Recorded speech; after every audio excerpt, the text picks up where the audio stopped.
And we're heading to Ukraine with Newshub's Europe correspondent. Lisette Raymer has joined a humanitarian aid group helping refugees from the besieged town of Mariupol. Lisette joins us now. Lisette, if you can just explain where you have got to with the convoy at the moment. Yes, so this is the beginning stage. We only arrived in Ukraine this morning. We crossed the border from Romania and we've come to a place called Dunovitsky, which is just 2 hours north of that border. So we're in a relatively peaceful location at the moment. But the idea is that all of the lorries today were packed full of aid, food, medical supplies, that now tomorrow morning, very early at the crack of dawn, as soon as the curfew lifts, they will head out to these 8 separate cities around Ukraine, some of the most horrifically hit places, to deliver that very much needed, aid. These people are living where food is a luxury, so getting to these locations is so critical, and it is New Zealand money and the donations of generous Kiwis that is helping this mission to be achieved, to be possible. Wow, it must be great to be able to see the end product there and people being helped by that. Can I just ask, in the background there's a lineup of cars where you are. Can you explain what's going on there? Yes. It's almost hard to keep track of the crises that are emerging as a result of this war. But this is the fuel crisis that is unfolding around Ukraine at the moment. This line of traffic waiting for this petrol station is 500 cars long. You can just see it continue all the way down this main road, and it's been like this since 1 p.m. today. It's now 9 p.m. So I have not seen this line drop off at all. And of course this isn't going to make a convoy across the country to deliver the aid that much more difficult. We ourselves are having to reassess our plans, because how you get from one place to the next is so difficult. You can only fill up 10 litres at a time, and even then you have to have a special docket that gives you permission to get that petrol, because it's just so hard to get gas at the moment. So it's really making it difficult for those humanitarian convoys and just for everyday Ukrainians who are trying to help in this war effort. And it must impact those who are still trying to leave. Are there many who are still trying to leave now? Yeah, so we've obviously seen those horrendous figures, 6 million, closing in on 6 million. I think it's 5.9 at the moment, Ukrainians who have fled the country.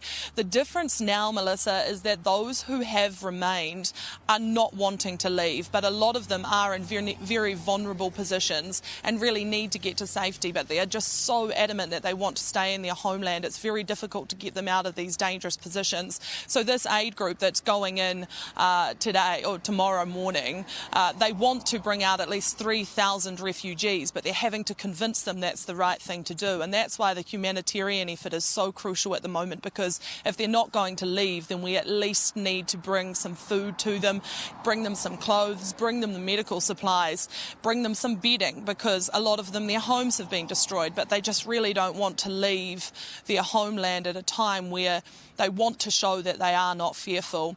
And one thing I will add, which no one in New Zealand knows just yet, but part of this humanitarian effort is our former Defence Minister, Ron Mark. So he has made the journey over here to Ukraine to be part of this humanitarian effort, because he wants to get a good idea of the scale of what is going on here, so he can bring it back home to New Zealand and try and help inform what more New Zealand could be doing, because in his opinion, we're not doing enough. So who else is involved in that convoy? Who is delivering the aid? So it is a Christian organisation, Great Commission Society. They are international, and part of it is they've linked up with a man by the name of Owen Ponama, now a Kiwi man who has done some incredible work in the past in terms of humanitarian aid all around the world. He has his own society in New Zealand, Humanitarian NZ, which is now linked up with GCS and are providing this aid. So he is how Ron Mark has got involved. 2 Kiwis on the front line here, or on the front line of humanitarian crisis at least, and certainly going to some incredibly dangerous areas over the coming weeks. And so this is being funded by people who have given money here in New Zealand to the humanitarian effort?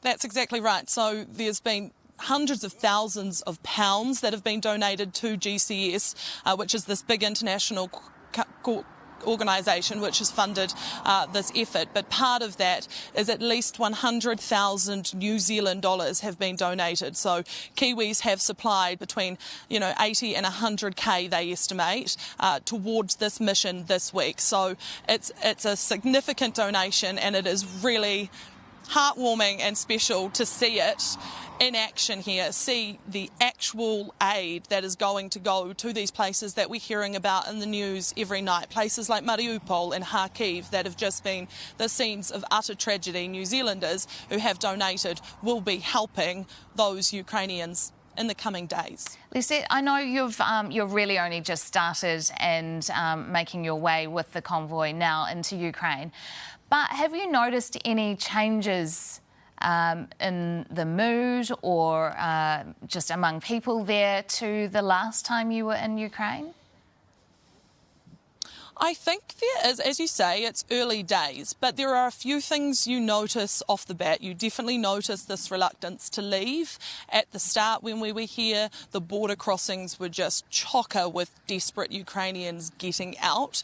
Now the border was chocker, but it was choked with aid going in and exports trying to get out, so just rows and rows of trucks as opposed to civilians trying to flee for their safety. So that is a noticeable difference, and it reflects what these humanitarian groups are seeing, that people, even if they're in dangerous positions now, are really just staying put and not wanting to leave. They're wanting to stick it out. And there is also a slight, I think there is a change, and this is a safe area, so people here would be more relaxed and would have been throughout. But I think people are adapting to a feeling that this is their world now, so they're just trying to get on with it. There is still obviously noticeable difference. We've still got dugouts and soldiers in them with guns and lots of checkpoints, but there was more tension in the air when I was here a month ago. Well, it'll be interesting to see your observations in the coming days, and keep safe. You and cameraman Dan Pannett there with you. Newshub Europe correspondent Lisette Raymer, thanks very much.